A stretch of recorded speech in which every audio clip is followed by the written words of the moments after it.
Hi guys, welcome to PlannedPath podcast, a choice hub for book reviews and crucial conversations. The song playing in the background for today is Shine Your Light by Asha. Very beautiful song. So yeah, Shine Your Light. Today is 1st of October, I'm saying 1990, 1st of October 2024. Yesterday was my birthday, and guys, I'm so happy to be 31 now. Did you catch up on my 31 amazing videos? Go to YouTube, PlannedPath Educational Consult, go to our Instagram, go to TikTok, it's everywhere. You can even just type our name on Google, we're going to pop up. There are 31 amazing videos telling you about me, telling you about my thought process, my values, and things I hold in high esteem. Trust me, they are all short videos, they are relatable, and they are just easy to love. Trust me, the views have been amazing. So I want you to go check on that. And today on our podcast, today is 1st of November. How many days do we have to the end of the year? We have, November has got 30 days as September, April, May, and November. September has 30 days. December has got 31 days. That's like 60 days to the end of the year. And we are like, oh my God. You know we sell books at PlannedPath, by the way. So we are like, oh my God. So let's come and talk about one of the books we have available for sale, which is Atomic Habits by James Clear. This book is available for sale. If you go on Instagram, TikTok, every of our social media pages, just leave a comment, send a DM, or call or WhatsApp 08063466173 to order a copy of this book. We deliver everywhere. Trust me, you can even buy for a group of friends, maybe even students in your class. You understand? Just buy for them. Not every time you're about party. Buy for people and discuss it together. Because I believe that because my birthday is October 31st, right?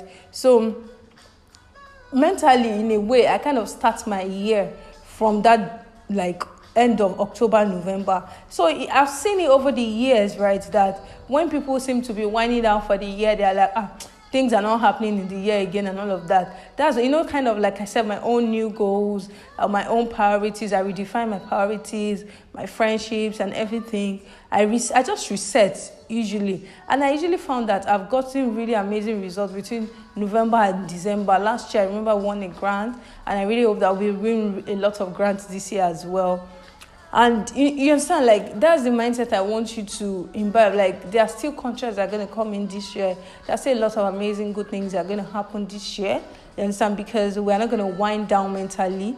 We are still going to just put in our best, and as we do the ones that we can do, the things we're supposed to do for ourselves, God will do the rest for us. So that's why this book is coming up. Tiny changes, remarkable results, an easy and proven way to build good habits and break new ones. Over 1 million copies have been sold. I think this book is a classic, honestly. My name is Oluwatosin, Abiodun-Lisk, Tosin, aka Auntie Tisa. I'm your host on this show. We've been together since 2021, so I want you to go look at previous episodes to just listen to book reviews, amazing book reviews. Yes, you don't have time to read, but you don't have to wait indefinitely. Start from listening to our podcast, share it with your friends, and before you know it, you will now go into the habit of reading books. It's such a wonderful place to start. It's a wonderful escape when you come back from work, on your way back from work, on your way back from going to work, you're at the airport, just tune in, just type PlannedPath podcast on your Spotify, Apple, anywhere, YouTube, on your browser, and just listen to PlannedPath podcast. Positive episodes, really. They're really nice episodes, not just book reviews, crucial conversations about important issues. So yes, that is all we are at PlannedPath podcast. So right about now, let's go on a quick commercial break. We'll come back to start this amazing book review. Yeah, thank you.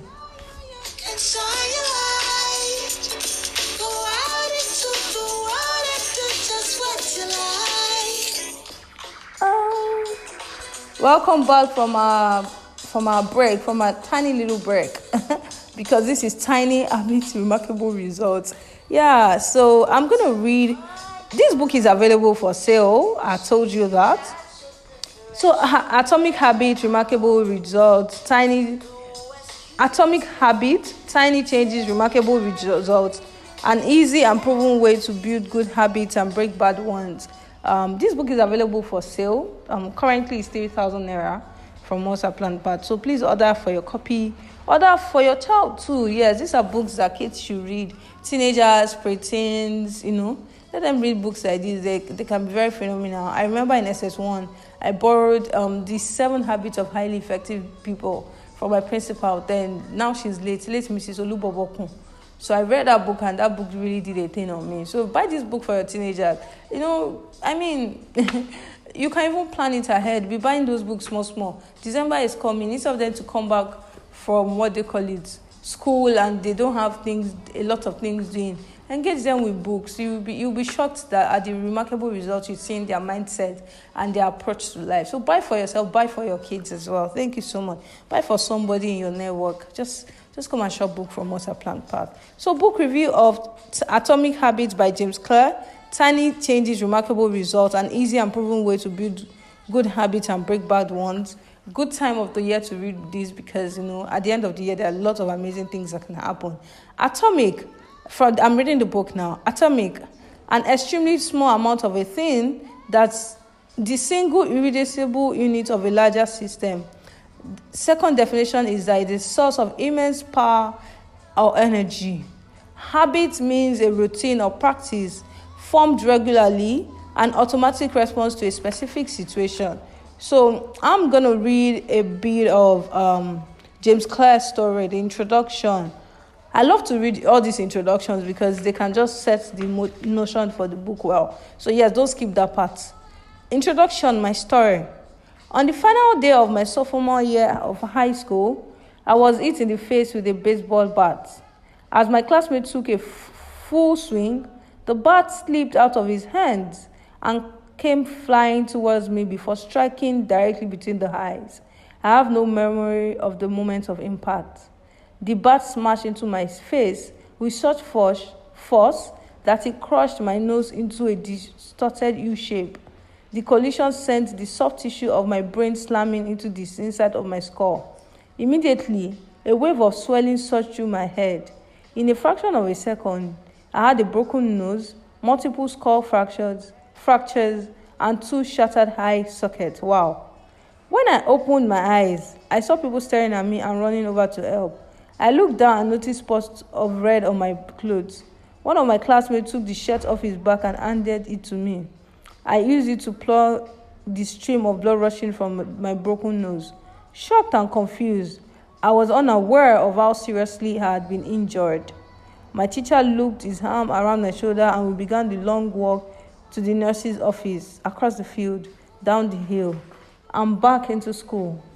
Random hands touched my sides, holding me upright. We took our time and walked slowly. Nobody realized that every minute mattered.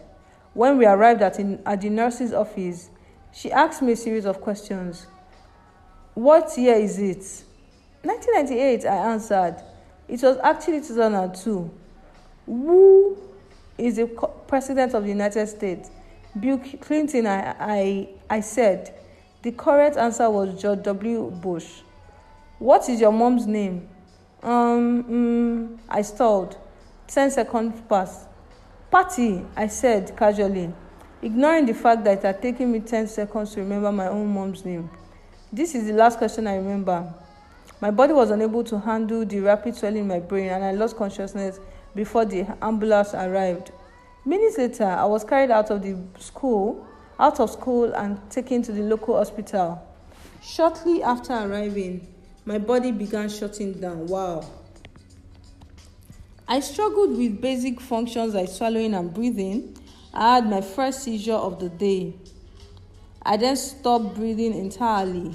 As the doctors hurried to supply me with oxygen, they also decided the local hospital was on a cube to handle the situation and ordered a helicopter to fly me to a larger hospital in Cincinnati. I was rolled out of the emergency room doors and towards the helipad across the street. The stretcher rattled on a bumpy sidewalk as one nurse pushed me along and the other pumped each breath into me by hand. My mother, who had arrived at the hospital a few moments before, climbed into the helicopter beside me. I remained unconscious and unable to breathe on my own as she held my hand during the flight. While my mother rode with me in the helicopter, my father went back to check on my brother and sister to break the news to them. He choked back tears as he explained to my sister that he would miss our 8th grade graduation ceremony that night. After passing my siblings off to family and friends, he drove to Cincinnati to meet my mother. When my mom and I landed on the roof of the hospital, a team of nearly 20 doctors and nurses sprinted onto the helipad and wheeled me into the trauma unit. By this time, the swelling in my brain had become so severe that I was having repeated post-traumatic seizures. My broken bones needed to be fixed, but I was in no condition to undergo surgery. After yet another seizure, my 3rd of the day, I was put into a medically induced coma and placed on a ventilator. My parents were no strangers to the hospital.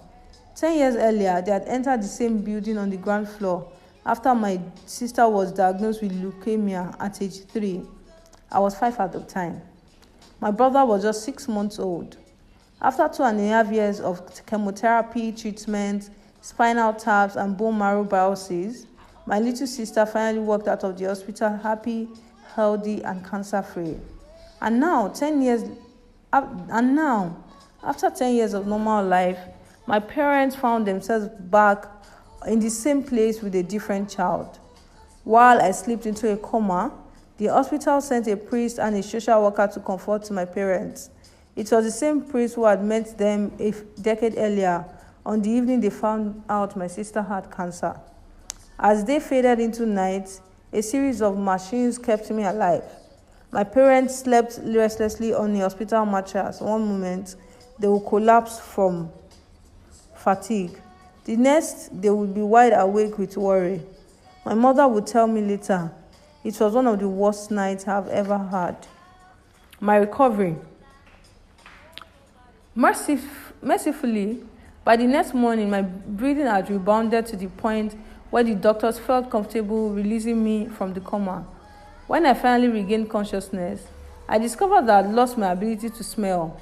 As a test, the nurse asked me to blow my nose and sniff an apple juice box. My sense of smell returned, but to everyone's surprise, the act of blowing my nose forced air through the fractures in my eye socket and pushed my left eye forward. My eyeball bulged out of the socket, held precariously in place by my eyelid and the optic nerve attaching my eye to my brain. Wow. The ophthalmologist said, I'm just taking a moment to allow this actually sink in. The ophthalmologist said my eye would gradually slide back into place as the air seeped out, but it was hard to tell how long this would take. I was scheduled for surgery 1 week later, which would allow me some additional time to heal. I looked like I had been on the wrong end of the boxing match, but I was cleared to leave the hospital. I returned home with a broken nose, half a dozen facial fractures, and a bulging left eye. The following months were hard. It felt like everything in my life was on a pause. I had double vision for weeks. I literally couldn't see straight. It took more than a month, but my eyeball did eventually return to its normal location. Between the seizures and my vision problems, it was 8 months before I could drive a car again. At physical therapy, I practiced basic motor patterns like walking in a straight line. I was determined not to let my injury let me down. But there were more than a few moments I felt depressed and overwhelmed. I became painfully aware of the fact that I had to go when I returned to the baseball field 1 year later. Baseball had always been a major part of my life. My dad had played minor league baseball for St. Louis Cardinals, and I had a dream of playing professionally too.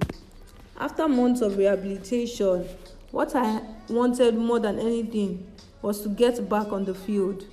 But my return to baseball was not smooth.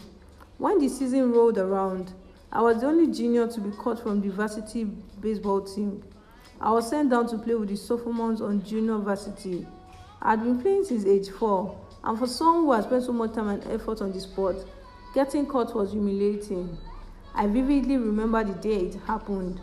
I sat in my car and cried as I flipped through the radio, desperately searching for a song that will make me feel better. After a year of self-doubt, I managed to make the varsity team as a senior, but I rarely made it on the field. In total, I played 11 innings of high school varsity baseball, barely more than a single game. Despite my Lockstar high school career, I still believe I could become a great player. And I knew that if things were going to improve, I was the one responsible for making it happen. The turning point came 2 years after my injury, when I began college at Denison University. It was a beginning, and it was a place where I would discover the surprising power of small habits for the first time. Amen. Wow. I just have to say amen. So I decided to read directly from the book today so that you would actually appreciate how things were so bad for James Clear. So the next section of the book is how he learned about habits. So did you get it in the face by a fake baseball hat? Did you have multiple skull fractures? Is your eye bulging out? Do you have fractures of your nose? Do you have multiple seizures in a day? I kind of doubt that you do, right? So what I'm trying to say is that, things can be very bad. Things can be very bad. You may be born in a place that it just seems like life is not fair on you. But today we are going to be discovering the power of tiny little habits that can change your life immensely. Like I always tell people, the parents have done their own, life has happened. But you happen to life. Do your own and do it well. So let's go on a quick commercial break to talk about how he learned about habits. Then we can move to chapter 1.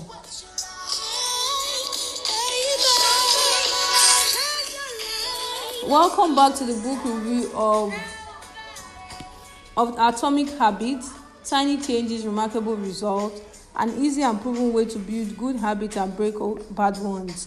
This book is by James Clear and is available for 3,000 naira at the moment. I say at the moment because of inflation. At PlannedPath Educational Consult. So send us a DM, a comment. Just even write a comment on this episode that you're listening to, and we will get a copy across to you as you pay. Yes, how I learned about habits. Attending Denison was one of the best decisions of my life. I earned a spot on the baseball team, and although I was at the bottom of the roster as a freshman, I was thrilled. Despite the chaos of my high school years, I'd managed to become a college athlete. I wasn't going to be starting on the baseball team anytime soon, so I focused on getting my life in order. While my peers stayed up late and played video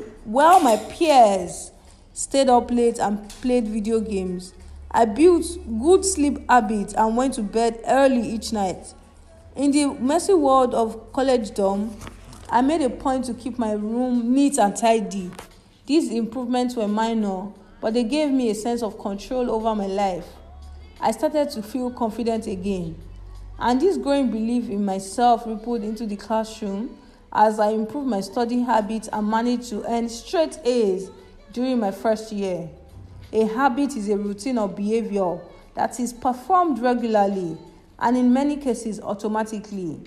As each semester passed, I accumulated small but consistent habits that ultimately led to results that were unimaginable for me when I started. For example, for the first time in my life, I made it a habit to lift weights multiple times every week. And in the years that followed, my 6'4" frame bulked up from a featherweight 170 to a lean 200 pounds. When my sophomore season arrived, I earned a starting role on the pitching staff. By my junior year, I was voted team captain, and at the end of the season, I was selected for the all-conference team. But it was not until my senior season that my sleep habits, study habits, and strength training habits really began to pay off. Years after I'd been hit in the face with a baseball bat, flown to the hospital and placed into a coma, I was selected as the top male athlete at Denison University and named to be the ESPN Academic All-American team. an honor given to just 33 players across the country. By the time I graduated, I was listed in the school record books in 8 different categories. That same year, I was awarded the university's highest academic honor, the President's Medal. I hope you will forgive me if this sounds boastful. To be honest, there was nothing legendary or historic about my athletic career. I never ended up playing professionally. However, looking back on those years, I believe I accomplished something just as rare. I fulfilled my potential, and I believe the concepts in this book can help you fulfill your potential as well. We all face challenges in life. This injury was one of mine, and the experience taught me a critical lesson. Changes that seem small and unimportant at first will compound into remarkable results if you are willing to stick with them for years. We all deal with setbacks, but in the long run, the quality of our lives often depends on the quality of our habits, and the same habits, you will end up with the same result. But with the same habits, you will end up with the same result. But with better habits, anything is possible. Maybe there are people who can achieve incredible success overnight. I don't know any of them. And I'm certainly not one of them. There wasn't one defining moment of my journey from medically induced coma to academic All-American. There were many. It was a gradual evolution, a long series of small wins and tiny breakthroughs. The only way I made progress, the only choice I had, was to start small. And I employed this same strategy a few years later when I started my own business and began working on this book. So let me quickly just take you through the fundamentals, why tiny habits make a difference. This book is such a powerful book. I want you to get a copy, actually. The Surprising Habits of Atomic Habits. The fate of British cycling changed one day in 2003.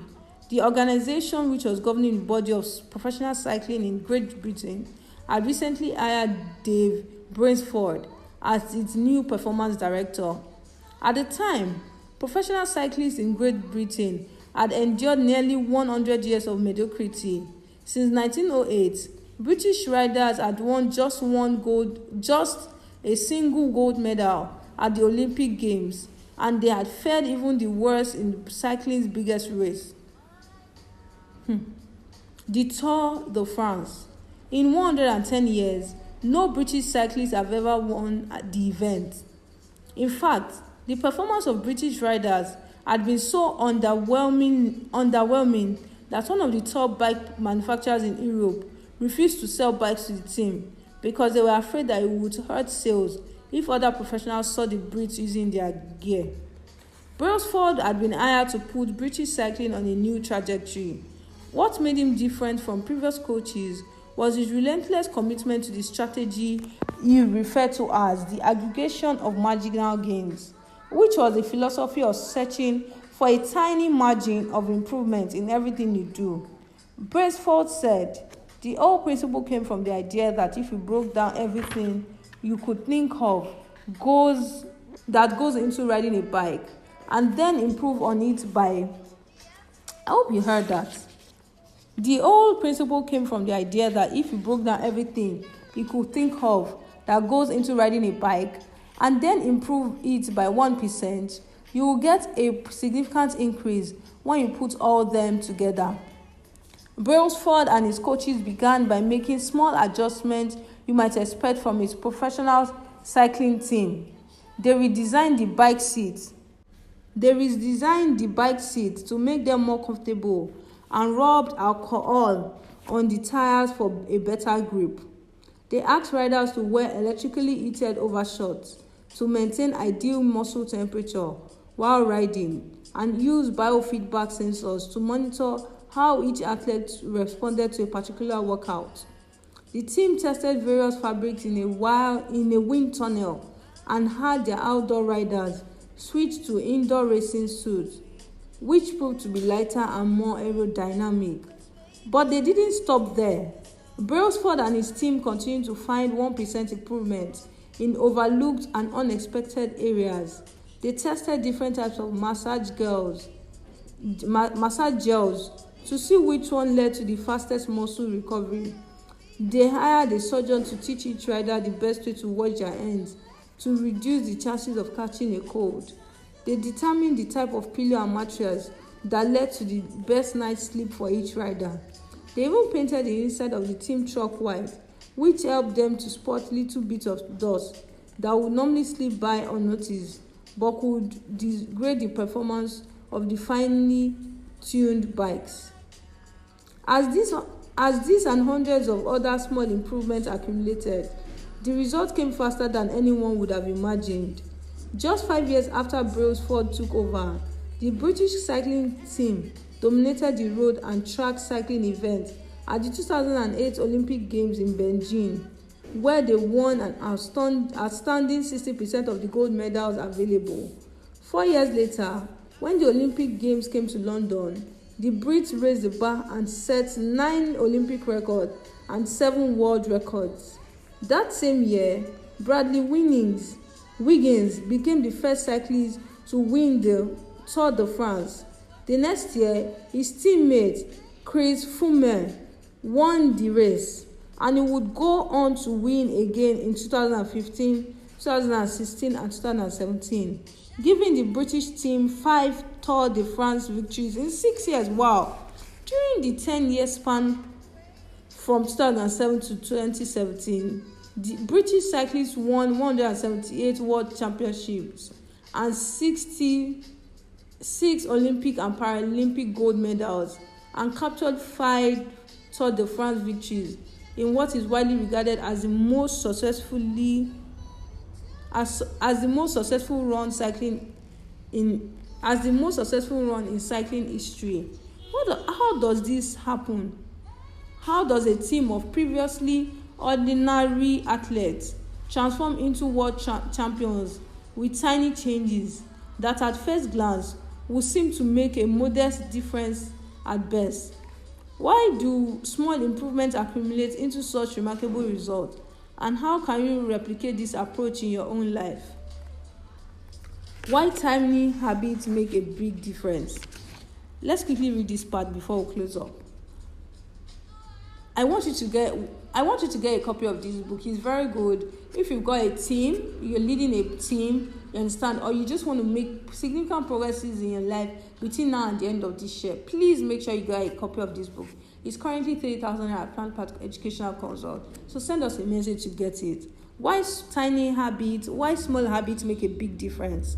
It's so easy to overestimate the importance of one defining moment and underestimate the value of making small improvements on a daily basis. Too often, we convince ourselves that massive success requires massive action, whether it is losing weight, building a business, writing a book, winning a championship, or achieving any other goal.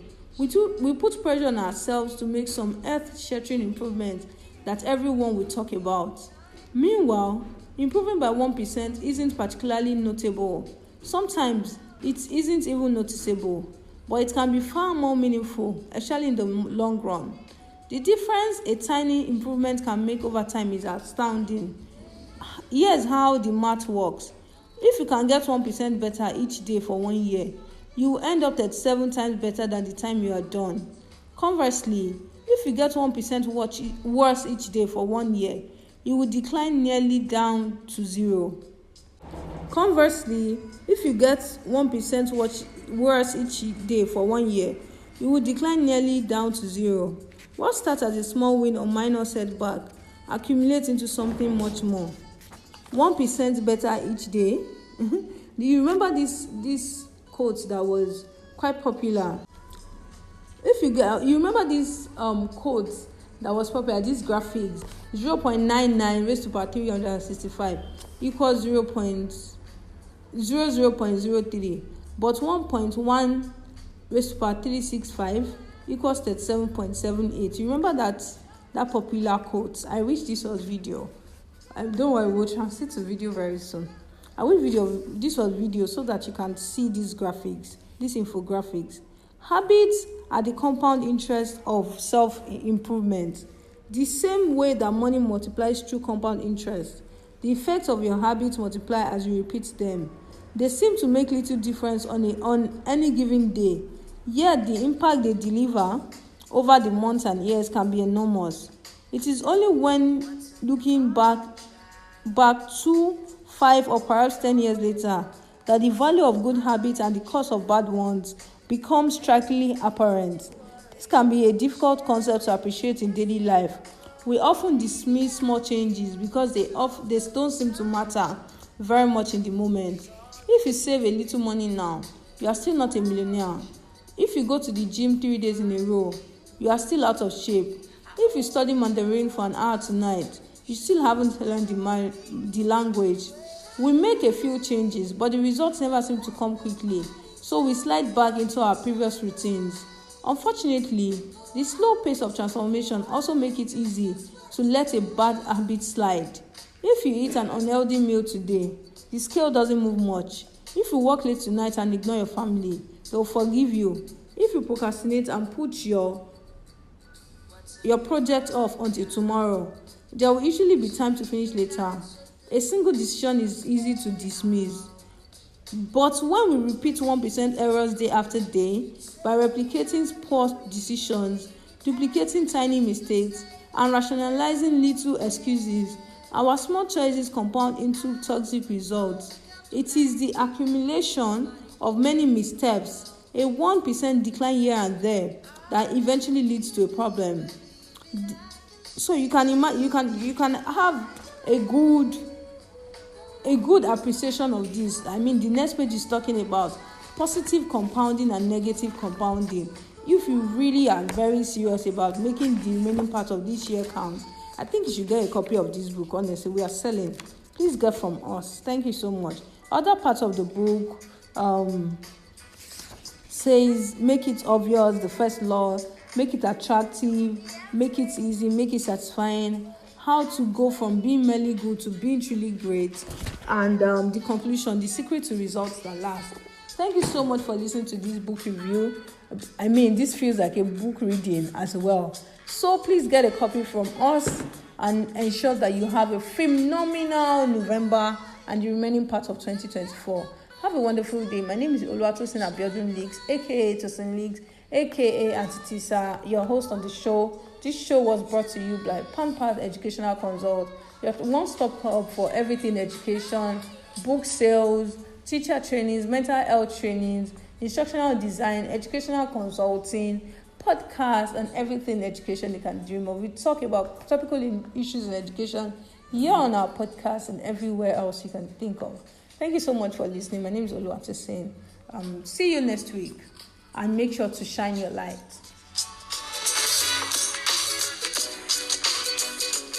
Go out into the world and show yourself.